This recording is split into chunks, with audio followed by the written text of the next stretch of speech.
because this is a statement that would help God, I know, looking back now, change my life.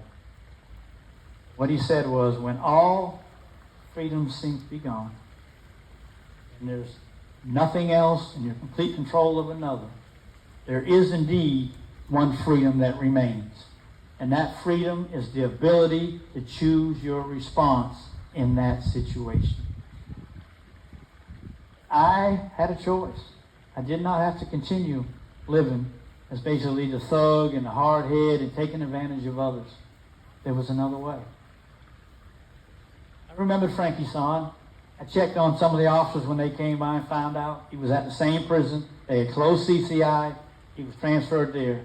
No one could come see me in Supermax, but I could get a letter to him.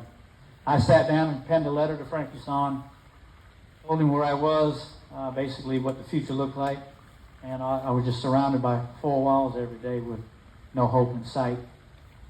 3 days later, I got a letter back from Frankie. You would never believe how he opened that letter.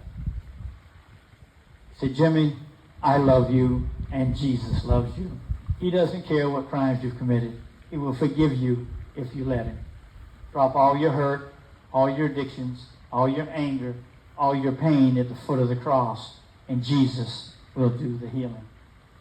Well, that sounded wonderful to me, content-wise on the surface, but for a kid that had, and I was 40 years old and still a kid, don't doubt that.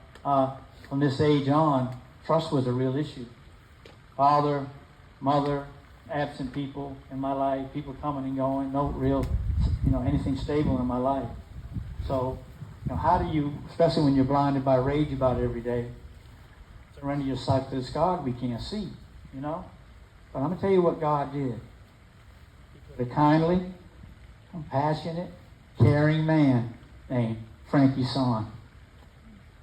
Tell me things in those letters like, Jimmy, God has a plan for your life. I believe in you. You can do good things. Things I'd never heard before. I remember how it kindled a spark in my heart.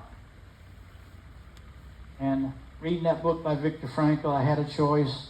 Frankie Sons and I, letters continued to go back and forth. He encouraged me to start reading my Bible. And I began to read a lot. And I love the book of John, and I just love the whole truth. There's a lot of the truth is mentioned more times in that book than any other, actually, in the Bible. But when Jesus stood before Pontius Pilate, and basically in his time there, in his time before